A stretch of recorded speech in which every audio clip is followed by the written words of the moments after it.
계절은 어느덧 봄의 절정을 향해 달려가고 봄의 에너지를 가득 품고 있는 산나물의 맛과 향도 절정에 달하는데 그중에서도 달콤 쌉싸름한 맛으로 우리 몸에 원기와 활력을 불어넣어주는 취나물을 빼놓을 수 없다.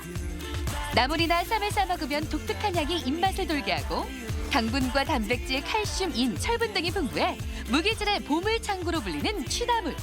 오늘 건강밥상에서는 산나물의 왕 취나물과 함께한다. 취나물은 한의학에서 참취라고 하는데요. 참취의 어린 순을 취나물이라고 합니다. 취나물은 성질이 다소 서늘해서 열을 내리고 특별히 인후 부위의 염증을 진정시키는 효능이 있습니다.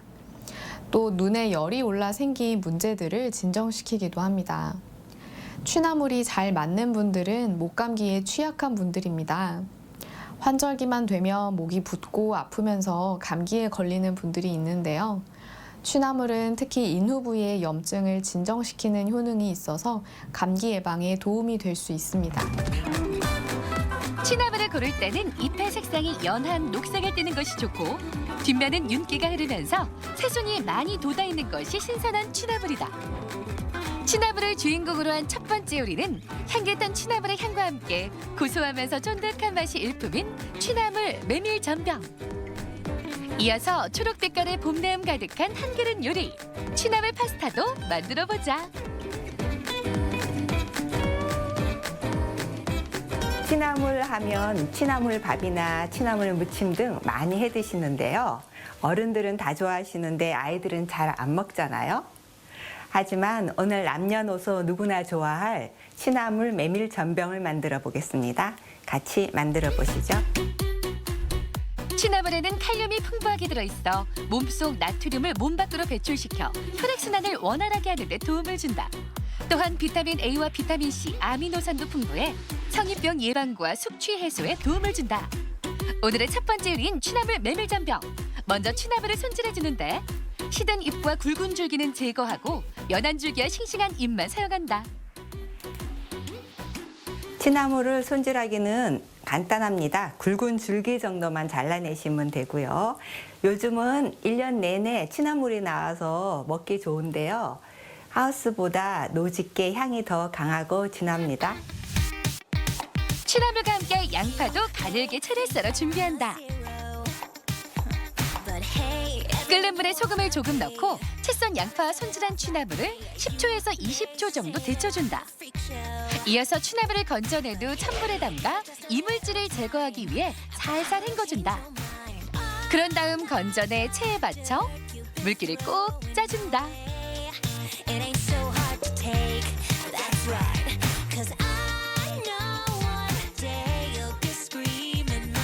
취나물을 생으로 드시는 거 좋아하시는 분이 계신데요. 취나물에는 수산기라는 독소가 있어서 많은 양을 드실 때는 꼭 데쳐서 드셔야 됩니다.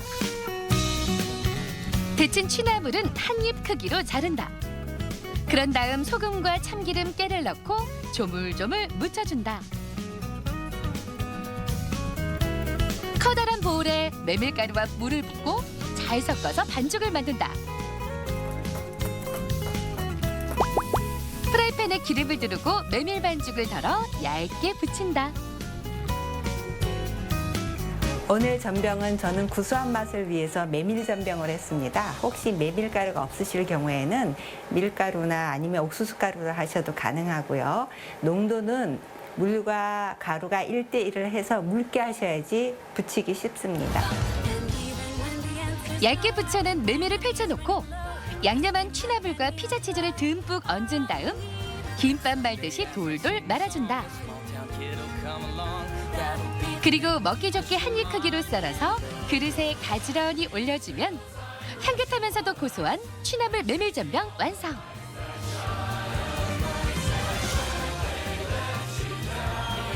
취나물 메밀 전병은 그냥 드셔도 맛있고요. 어른들은 초고추장에 찍어 드시면 더 새로운 맛을 느끼실 겁니다. 또 아이들은 칠리 소스 찍어 먹어도 맛있습니다. 노릇한 메밀전병 안에 초록의 취나물이 한가득. 거기에 새하얀 피자 치즈까지 품고 있어 고소하면서 담백한 맛이 일품인데 자꾸만 손이 가는 온 가족 별미 간식이 바로 여기 있다. 취나물 하면 한식 재료로만 생각하시는데요. 취나물의 이 특유한 향 때문에 양식하고도 잘 어울립니다. 오늘 이 좋은 취나물을 가지고 취나물 파스타를 만들어 보겠습니다. 같이 만들어 보시죠. 취나물에는 칼슘이 많이 들어있어 뼈를 튼튼하게 하고 치아 건강, 골다공증 예방에 도움을 준다. 또한 취나물에는 비타민 A가 풍부하게 들어있어 눈의 피로를 풀어주고 시력을 보호하는 데 효과적이다. 오늘의 두 번째 요리인 취나물 파스타. 먼저 손질이 끝난 취나물은 소금물에 데치는데 취나물에는 수산이 많아 몸속 칼슘과 결합해 결석을 유발할 가능성이 있기 때문에 생으로 먹지 말고 데쳐서 먹어야 한다. 또 데칠 때 소금을 넣으면 비타민C의 손실을 막을 수 있다. 이어서 물기를 꼭 짠 취나물은 먹기 좋은 크기로 썰고 청고추, 홍고추도 작게 썰어 준비한다. 취나물을 많이 사오셨을 때는 냉장 보관보다 한꺼번에 데쳐서 소분을 한 다음에 냉동을 시켜 놓으면요. 드시고 싶으실 때 나물을 무쳐 드시거나 아니면 취나물 밥을 해 드셔도 맛있습니다. 끓는 물에 소금을 넣고 파스타 면을 7분에서 8분 정도 삶아준다. 면이 익으면 건져낸 다음 체에 받쳐 물기를 없애주고 면을 삶은 물은 따로 덜어놓는다. 이제 팬을 달군 후 올리브 오일을 두르고 마늘과 새우를 볶아준다. 여기에 면수를 부어 간이 잘 배어들게 하고 농도를 조절한 다음 삶은 파스타 면, 취나물, 고추를 더해 함께 볶아주다가 소금으로 간을 해준다. 취나물 파스타에 면 삶을 물이 반컵 정도 들어갔는데요. 그 물 대신 맹물이나 아니면 더 맛있게 하기 위해선 육수를 넣으셔도 맛있습니다. 집게로 한 움큼 쥐고 돌돌 말아 그릇에 풍성하게 담아낸 후 연녹색의 고소한 피스타치오 가루를 뿌려주면 취나물 파스타 완성!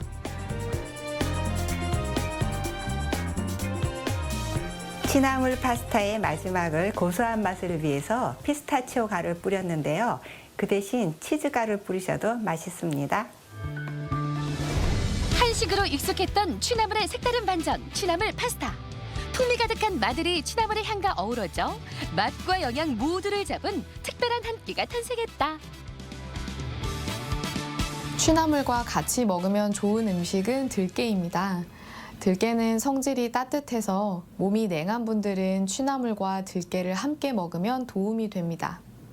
또 취나물은 섬유질과 칼륨이 풍부하고 들깨는 단백질과 지방 함유량이 높아 고른 영양 섭취에도 좋습니다.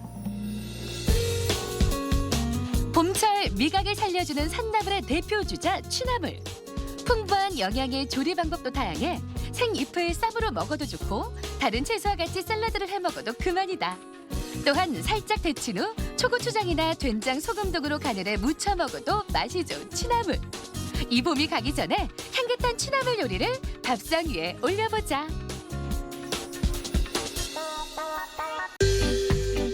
건강플러스 인사드립니다. 안녕하세요. 임보라입니다. 아침에는 바쁘거나 입맛이 없다는 이유로 아침 식사를 거르는 분들이 많으시죠? 하지만 이렇게 되면 건강을 해칠 수도 있고 그리고 비만이 될 확률도 높아진다고 합니다. 아침 식사를 건너뛰면 점심이나 저녁에 폭식을 하게 될 위험이 높아지는데요. 게다가 점심 식사 이후에 혈당과 인슐린 수치가 대폭 증가하게 되면서 당뇨병의 원인이 될 수도 있습니다. 아침에 일어나서는 바쁘시더라도 아침밥을 꼭 챙겨 드시기 바랍니다.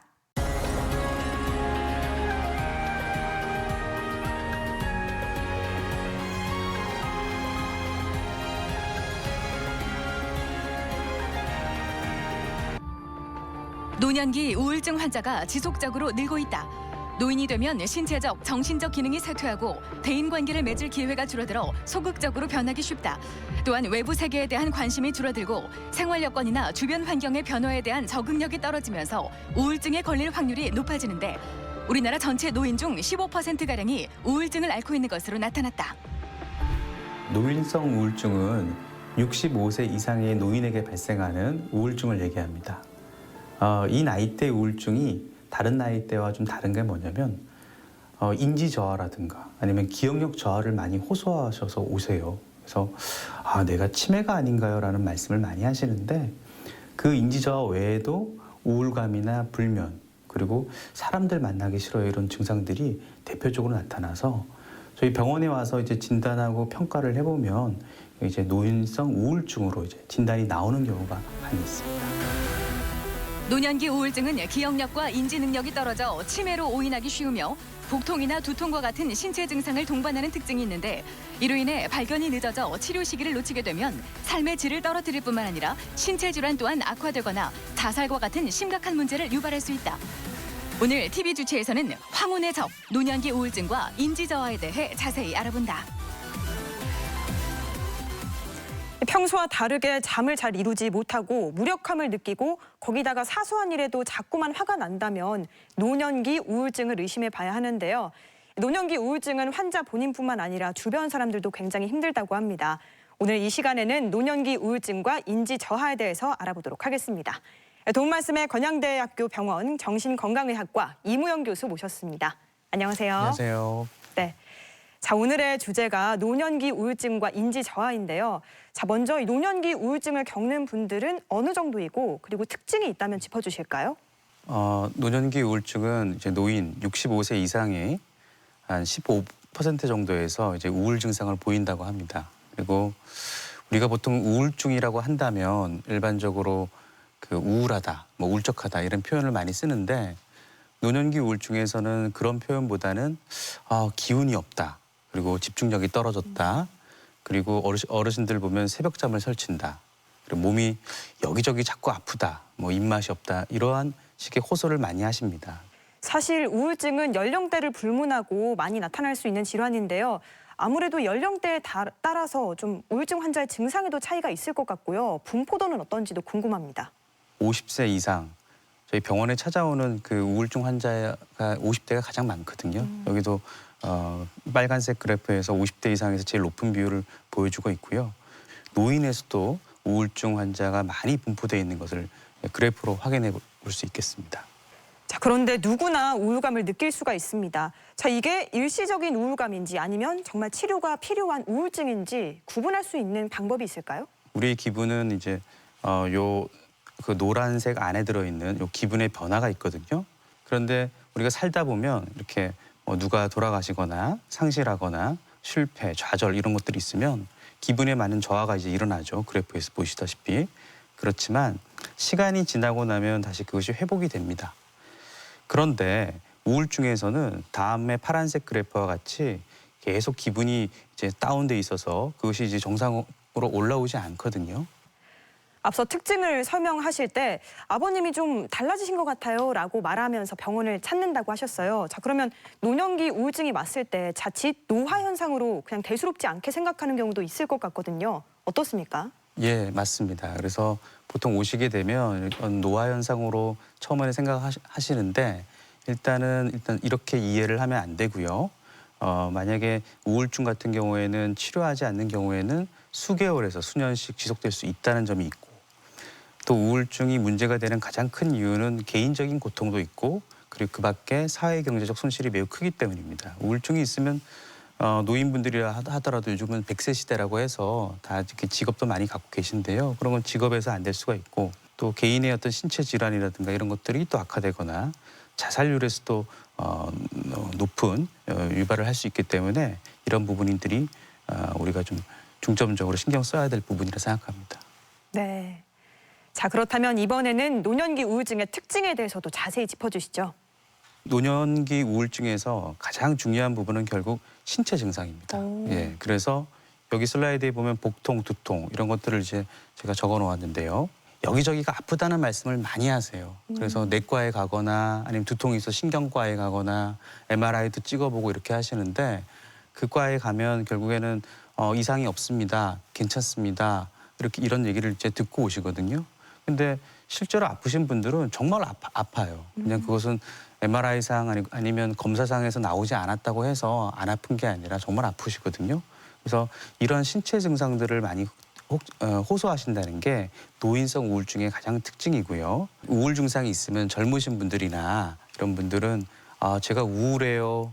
주변에 좀 알리기도 하고 우울증에 대해서 찾아보기도 하는데 그 노인분들께서는 이제 이런 것들을 우리 애들한테 미안해서 좀 숨기는 경향도 많이 있고 그리고 또 젊은 사람보다는 자살의 어떤 성공 가능성이 굉장히 높다는 게 사실은 이제 연구 보고에서 많이 나오거든요. 그래서 이런 부분에 대해서도 이제 특징을 갖고 있고, 특히 독거노인 분들이 있죠. 그분들이 아무래도 우울 증상이 있을 때 방치되기 쉽다는 점에서 노인 우울 증상은 우리 뭐 주변의 가족뿐만 아니라 여러 다른 지역 사회에서도 관심을 좀 두어야 하는 질병입니다. 네. 보통 우리가 마음이 아프면 몸도 아프다고 하잖아요. 앞서 증상에서도 노년기 우울증은 이런 신체적인 증상을 동반하는 경우가 있다고 했는데 구체적으로 지표가 나와 있을까요? 해외 그 연구 결과를 보면 그 심근경색의 발병 위험을 일단 먼저 보면요. 정상인보다 우울증이 있을 경우 심근경색의 발병 위험이 한 5배 정도 높아진다는 보고가 있고요.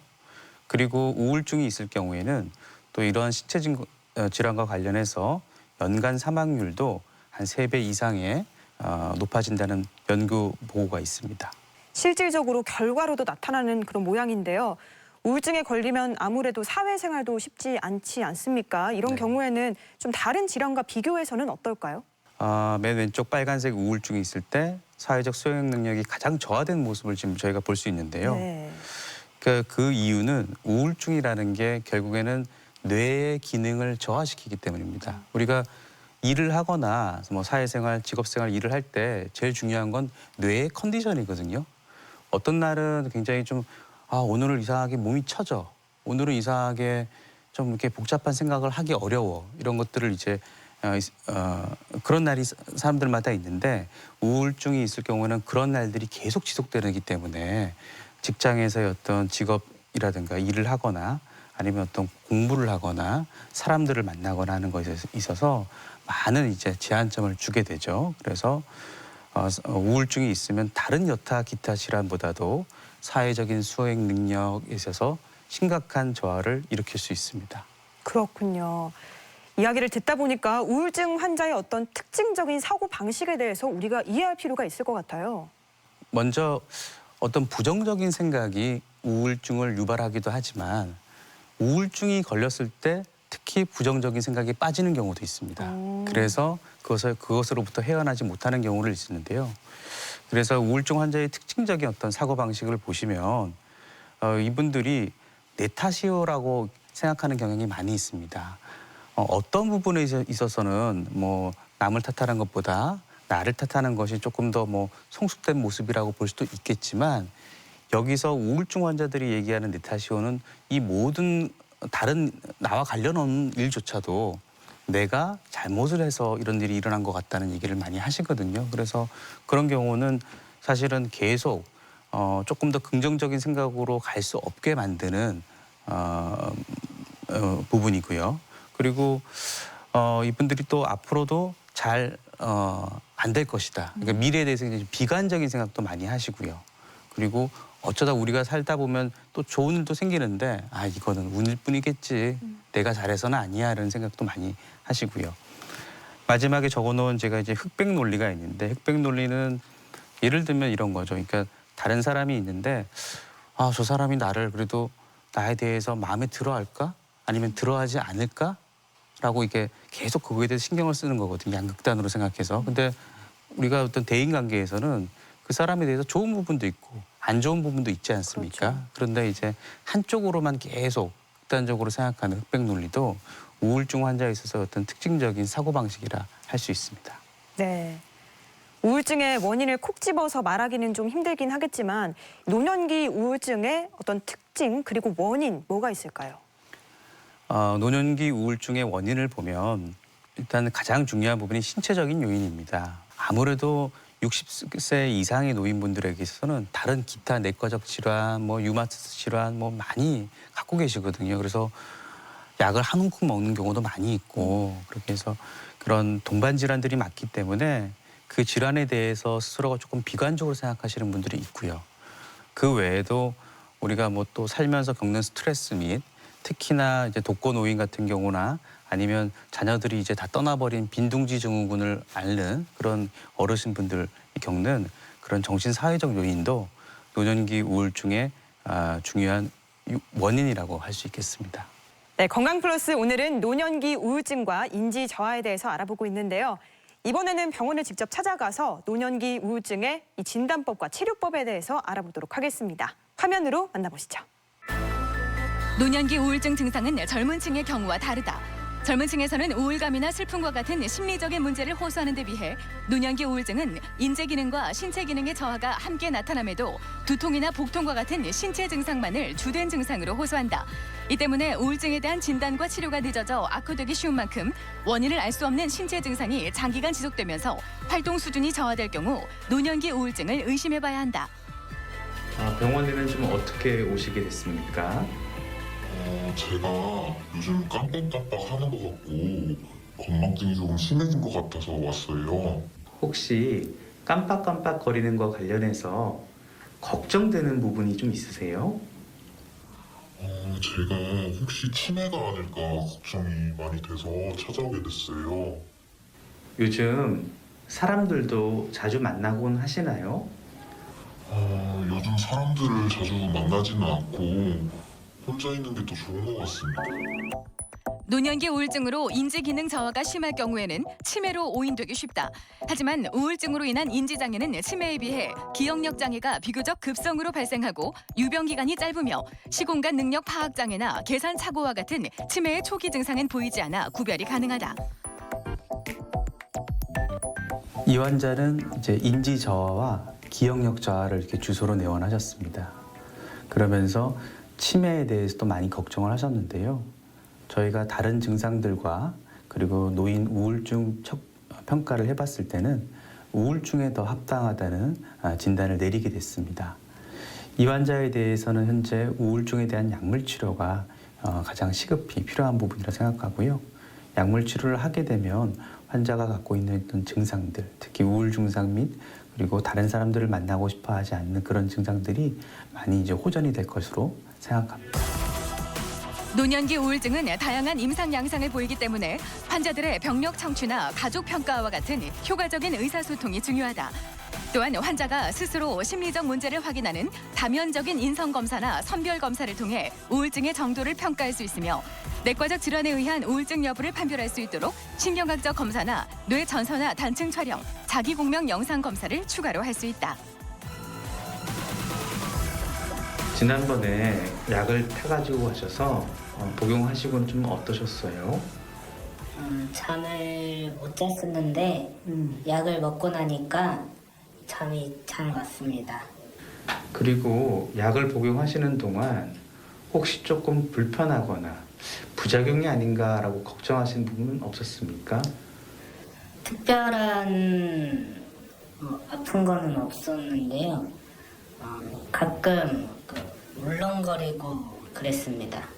약을 드시고 기분은 좀 어떠셨나요? 확실히 약을 먹기 전보다는 약을 먹고 난 뒤가 기분이 좀 좋아지고 힘이 나는 것 같았습니다. 우울증의 원인은 유전적인 특성뿐만 아니라 환경적인 요인도 고려해야 한다. 특히 노년기 우울증에 있어서는 개개인의 취약성과 일생 동안의 경험이 가장 먼저 고려되어야 하는데 실제로 노인은 사별이나 은퇴와 같은 정신적 스트레스를 경험하면서 우울증이 발현될 수 있다. 우울증에 대해서 이 환자는 한 2주 정도 치료를 받았는데요. 현재 이제 불면증이 많이 좋아진 것 같고 우울감에 대해서 좀 효과를 보고 있습니다. 앞으로 한 달 정도 이후면 증상이 훨씬 더 좋아질 거라 생각하고요. 재발을 막기 위해서는 3개월 정도의 유지 치료가 이제 필요합니다. 노년기 우울증 치료에 있어서는 심리적 요인과 생물학적 요인에 대한 개입이 동시에 이루어져야 한다. 심리적 요인은 주로 상담 치료를 통해, 생물학적 요인은 약물 치료를 통해 이루어지며 약물 치료는 항우울제를 사용하는데 우울 증상이 좋아진 후에도 재발을 막기 위해 6개월 이상의 지속적인 항우울제 유지 치료가 필요할 수 있다.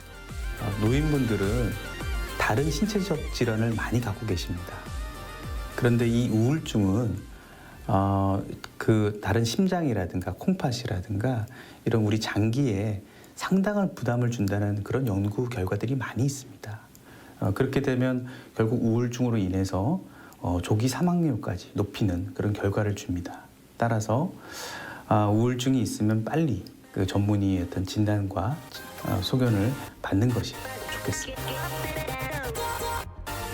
스스로 생활 속에서 우울증을 극복하려는 노력도 필요하다.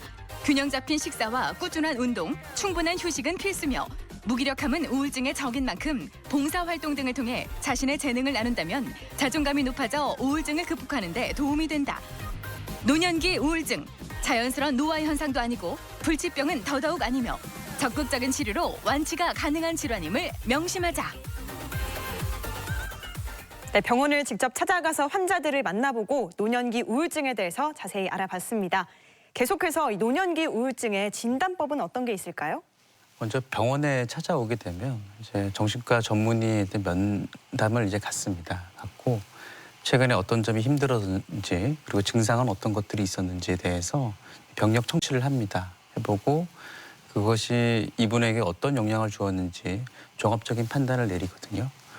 그리고 또한 이제 평가지가 있습니다. 이렇게 제가 슬라이드를 보면 제 노인 우울증 선별 검사라고 적혀 있는데요. 이 선별 검사를 통해서 점수가 그 아래에 보면 이제 22점 이상일 경우에는 상당한 심각한 이제 우울증을 얘기하고 점수가 낮으면 우울증이 이제 아닌 걸로 이제 되는 등 이런 선별 검사도 진단할 때 이제 도움을 받습니다.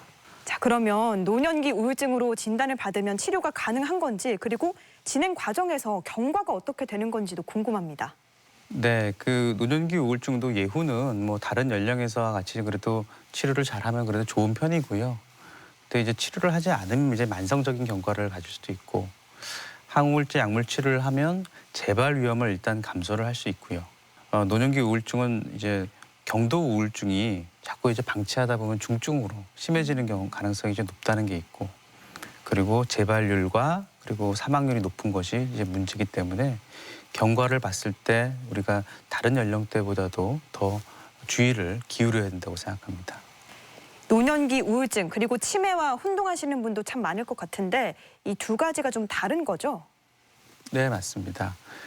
물론 이제 노인 우울증에서 인지 기능이 떨어져요, 기억력이 저하돼요 이런 것들을 증상으로 많이 나타나긴 합니다. 그리고 이런 우울 증상이 나타날 경우에 인지 기능의 어떤 저하로 이제 오인할 수 있습니다. 그리고 우울 증상이 치매 발생 전이나 치매 초기에도 나타날 수 있고 또 치매의 어떤 증상으로서도 우울증이 나타나기 때문에 이게 매우 이제 감별하기 좀 어려운 경우도 있습니다. 또 우울증이 있으면 이제 아무래도 치매의 위험 요인, 예를 들면 이분이 많은 활동을 잘 못한다든가 이런 것들이 있으면 치매 위험 요인이 될 수도 있고요. 그리고 우울증은 보통 치매와 달리 그래도 좀 완치가 가능하다는 것이 어떤 차이가 좀 있겠습니다. 네. 자, 그러면 이 노년기 우울증과 치매가 구체적으로 어떻게 다른지 감별이 어떻게 될까요? 치매는 장기간 서서히 시작되고 언제부터 생겼는지 모르겠지만 서서히 이제 진행이 된다는 점이 있고요. 우울증은 그것보다는 뭐 한 2달, 1달 전 이렇게 시기가 좀 분명하게 이분이 바뀌었어요라고 호소하는 경우가 있다는 점에서 시작 양상이 다르다는 점이 있고요. 그리고 초기 증상은 아무래도 치매는 우울하다는 기분 증상을 호소하지 않는 경우가 있는 반해서 우울증은 그래도 인지 기능도 저하도 있겠지만 기분 증상을 호소한다는 점이 차이가 있고요. 저희가 이제 검사를 해보면 어떤 차이가 있는데 예를 들면 치매 같은 경우에는 검사할 때 좀 질문을 하면 마치 본인이 알고 있는 것처럼 대답을 하는 경우가 많습니다. 그러니까 본인이 부족하고 지금 모른다는 것을 잘 인지하지 못하고 그거를 갖다가 이제 알고 있는 것 같은데 이런 대답을 많이 하시고요. 또 본인이 좀 기억하지 못하는 것은 조금 여기 작화증이라고 좀 어려운 표현이 쓰여 있는데 이거는 뭔가 새로운 사실을 이렇게 만들어내는 거거든요. 아마 이랬을 것 같은데 저랬을 것 같은데 이렇게 표현을 하면서 이렇게 본인이 어떤 하나의 스토리를 만들어가는 경향이 좀 있는 반면에 우울증은 이제 좀 어려운 이렇게 질문을 듣거나 했을 때 저 모르겠어요, 못하겠어요라고 이렇게 쉽게 포기하거나 이게 대답하는 경향이 있다는 점이 검사 시의 태도에서 분명한 차이가 있다라고 할 수 있겠습니다. 눈에 띄는 게 노년기 우울증은 치료를 통해서 완치가 가능하다는 점인데요. 참 희망적인 말인데 치료법엔 어떤 것들이 있을까요? 그 노년기 우울증이라도 일반 우울증 치료와 거의 마찬가지고요.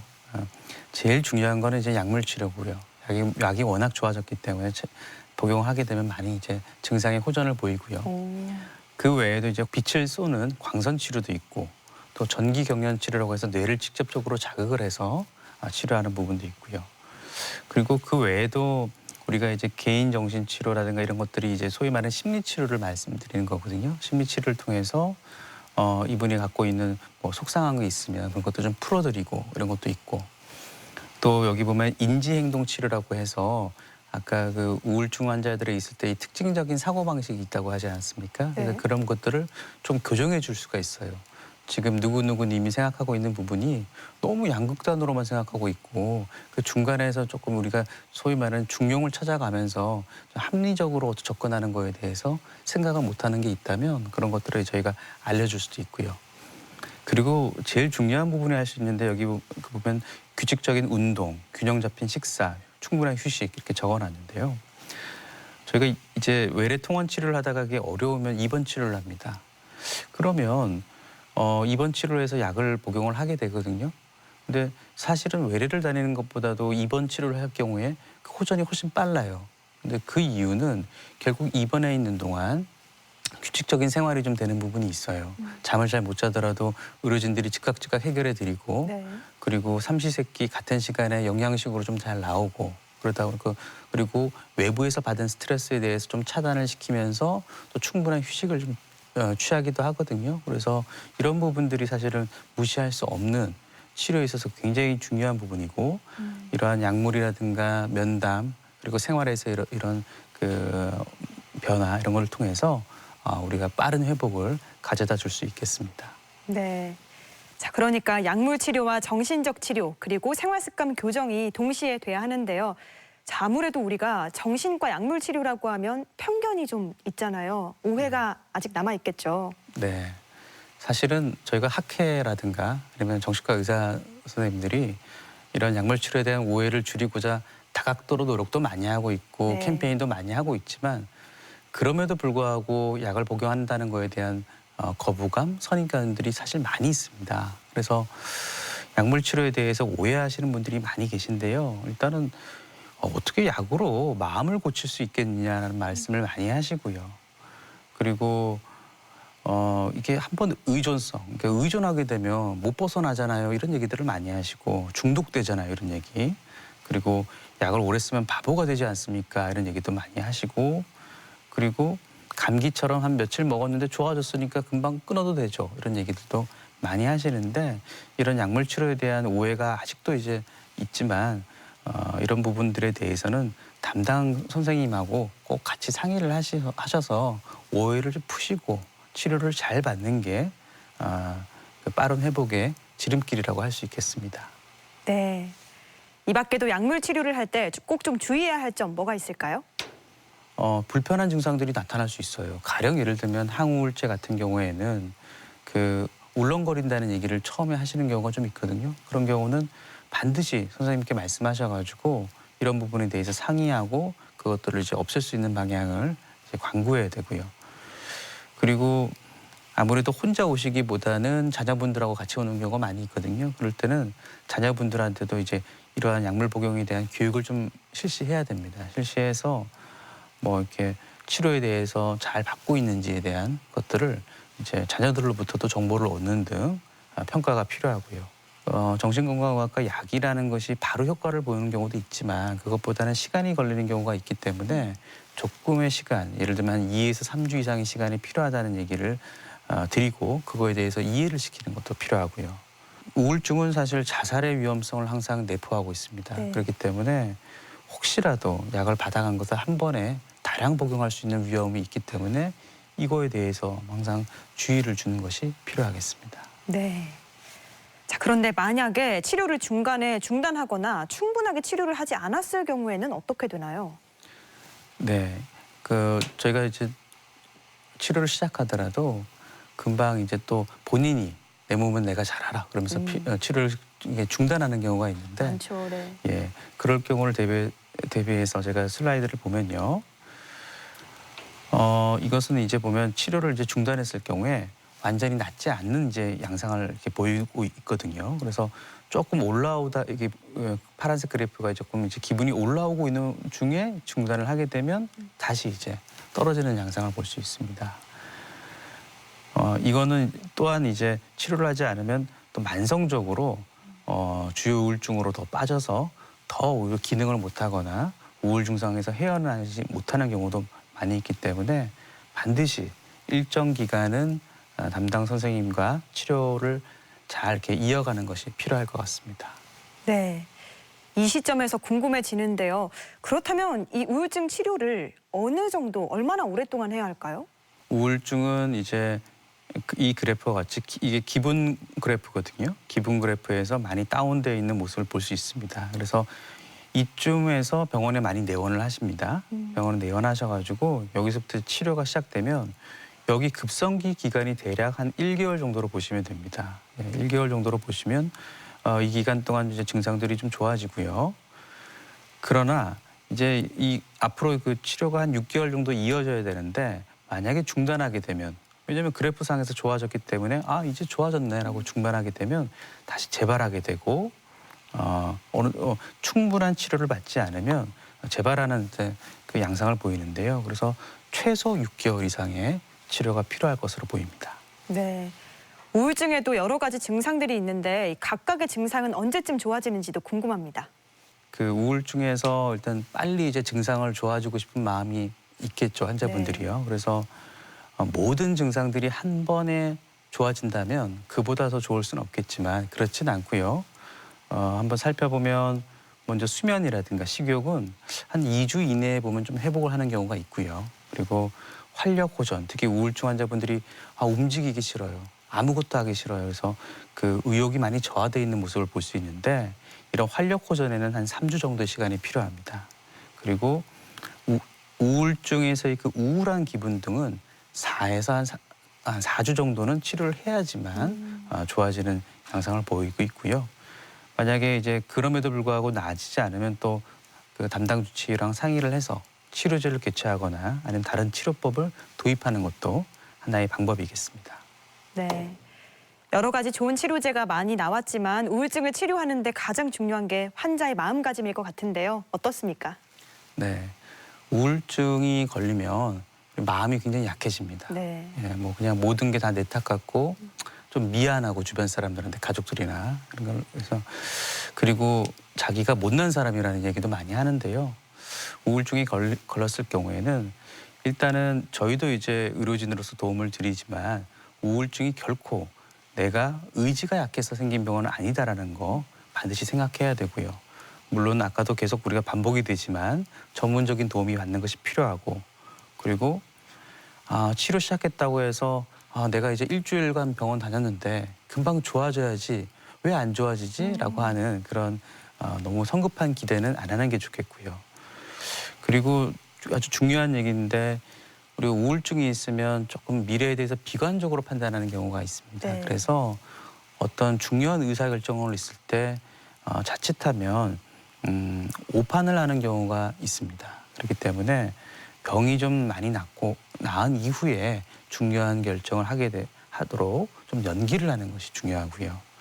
그리고 자꾸 혼자 있고 싶어하는 마음은 뭐 우울증 때문에 이해는 가나 가급적이면 일부러라도 활동을 좀 할 수 있도록 격려하는 게 필요할 것 같고요.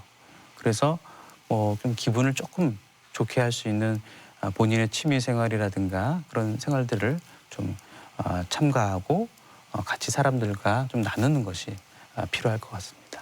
네. 우울증에 걸리게 되면 아무래도 환자의 가족들도 많은 고통을 받을 것 같은데 이럴 경우에 어떻게 대처를 해야 좋을지 짚어주시면 좋을 것 같거든요. 네. 일단은 가족분들도 많이 당황을 하세요, 사실은. 그래서 부모님이 아프다는 게 받아들이기 힘드실 수도 있죠. 근데 정확한 진단을 받고 나서는 시간을 가지고 이제 격려하면서 도와줘야 됩니다. 언젠가는 분명히 낫는 병임을 이제 가족들도 명심을 해야 되고요. 혹시라도 증상에 대해서 비난하지 않는 게 매우 중요하거든요. 그냥 우울 증상에 의해서 자꾸 눕고 싶고 가만히 있고 싶고 이런 것들을 이제 보이더라도 그거에 대해서 그래도 격려는 하되 이해를 해줘야 되지. 그렇지 않고 이러니까 자꾸 좋아지지 않지라든가 그런 비난은 하지 않는 게 좋겠고요. 어려움을 충분히 좀 들어주고 이해 공감이 가장 필요할 것 같고 그리고 여러 가지 활동에 참여를 권하되 조급하게 강요하지 않는 자세를 가져야 되고요. 혹시라도 죽음이나 자살에 대해서 말한다면 이는 반드시 의사에게 알려야 됩니다. 왜냐하면 환자분들이, 노인분들이 자살에 대한 생각을 갖고 있더라도 얘기하지 않는 경우가 종종 꽤 있기 때문에 이런 것들을 이제 가족분들이 얘기를 해주셔야 되고요. 그리고 약 복용을 하는 것도 이제 노인분들이 워낙 이제 약을 많이 먹습니다. 뭐 여러 가지 내과라든가 다른 과를 다니면서 복용하는 약이 많은데요. 그래서 놓치지 않도록 약을 이렇게 먹는 것도 도와주는 것도 필요하겠습니다. 네. 대전 MBC 건강플러스 오늘은 노년기 우울증에 대해서 이야기 나누고 있는데요. 자, 이번에는 노년기 우울증에 대한 오해와 진실을 OX로 풀어보도록 하겠습니다. 자, 먼저 첫 번째 질문입니다. 노년기 우울증이 방치되면 치매가 올 수 있다. O일까요? X일까요? 네, X입니다. 그 우울증이 진행이 된다고 해서 치매가 오는 것은 아니고요. 다만 이제 인지기능 저하로 오는 경우에 있어서 오늘 저희가 노년기 우울증 얘기를 많이 했잖아요. 그래서 혹시라도 자칫 그냥 우울증이야라고 생각하면서 치매를 좀 놓치게 되는 경우가 있지 않을까라는 좀 걱정이 되고요. 그래서 어떤 증상이 있으면 그거에 대한 정확한 평가, 뭐 치매가 됐든 우울증이 됐든 평가가 더 중요할 거라 생각합니다. 네, 증상이 작더라도 병원을 꼭 찾으셔서 진단을 받으시는 게 좋겠습니다. 자, 다음 질문입니다. 우울증 치료를 받으면 기억력이 좋아진다. OX 어느 걸까요? 네, O입니다. 맞습니다. 그래서 우울증에 걸리게 되면 이것은 뇌의 기능 저하를 유발하게 되는데요. 그로 인해서 인지 기능 저하를 동반합니다. 따라서 치료를 받으면요, 인지 기능이 좋아지고 인지 기능에 속하는 기억력도 덩달아 좋아질 수 있습니다. 네, 이 노년기 우울증은 젊은 층의 우울증보다도 재발할 가능성이 적다. O인가요? X인가요? X입니다. 재발할 가능성이 높습니다. 왜냐하면 노년기에는 신체적인 질환을 많이 동반하고 있기 때문에 우울증이 좀 좋아진다 하더라도 또 다른 신체적인 질환 많이 아픔으로 인해서 또 그걸로 인한 노인성 우울증이 나타날 수도 있기 때문에 그래서 재발률이 더 높다고 볼 수 있겠습니다. 자, 이렇게 노년기 우울증에 대한 오해와 진실을 OX로 풀어봤습니다. 계속해서 시청자 여러분의 궁금증도 하나씩 풀어보겠습니다. 아버지께서 요즘 기억력이 조금 안 좋아지시고 계속 피곤하다고 하시는데 어떤 진료과 치료를 받아야 하는 걸까요? 기억력이 안 좋아지고 자꾸만 피곤을 호소한다면 어떤 질병 의심해야 하는지 물어보셨거든요. 어떻습니까? 네, 그 인지 저하나 피곤함을 생각했을 때는 노년기 우울증을 한번 의심해 봐야 되는데요. 그러나 60세 이상의 노인분들에게 있어서는 뇌혈관이나 아니면 뇌실질에서였던 문제도 항상 같이 가능성을 좀 염두에 둬야 한다는 것을 말씀드리고 싶습니다. 얼마 전부터 저희 할아버지께서 말씀을 잘 안 하시고 식사도 잘 안 하세요. 혹시 이런 것도 우울증을 의심해봐야 하나요? 얼핏 들어서는 대표적인 증상 같은데 말수도 줄어드시고 식사도 잘 안 하신다. 이런 경우에는 의심을 해봐야 할까요? 네. 그런데 이제 여기서는 중요한 것은 얼마의 기간 동안 이런 것들이 나타나는지가 중요합니다. 그래서 며칠에서 몇 시간 갑자기 나타나느냐 아니면 이게 조금 점진적으로 나타나느냐에 따라서 좀 다르게 접근할 수 있을 것 같은데요. 만약에 불과 며칠 사이에 갑자기 나타난 부분이라고 한다면 혹시라도 뇌혈관 질환이라든가 아니면 기질성 뇌 증후군 등의 어떤 그런 평가들이 이루어져야 되고요. 다만 이런 것들이 한두 달 전부터 서서히 나타난 부분이라고 한다면 노년기 우울증으로 한번 생각을 해볼 수 있겠습니다. 그러나 일단은 나이가 많은 노인분들은 반드시 병원에서의 정확한 평가나 진단이 필요하다고 볼 수 있습니다. 네. 자, 끝으로 노년기 우울증에 대해서 꼭 기억해야 할 점, 핵심을 한마디로 요약해 주시면 좋을 것 같은데요. 노년기 우울증은 네모다라고 한다면 이 네모를 어떻게 채워주시겠어요? 네, 노년기 우울증은 흐린 날씨다라고 말씀드릴 수 있겠습니다.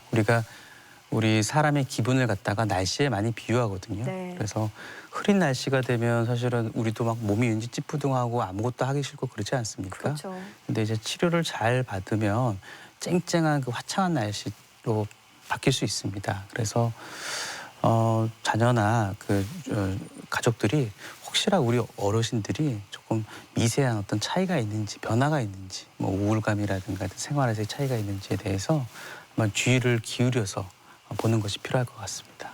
네. 오늘 노년기 우울증에 대해서 자세히 알아봤습니다. 지금까지 도움 말씀에 정신건강의학과 이모영 교수였습니다. 오늘 말씀 고맙습니다.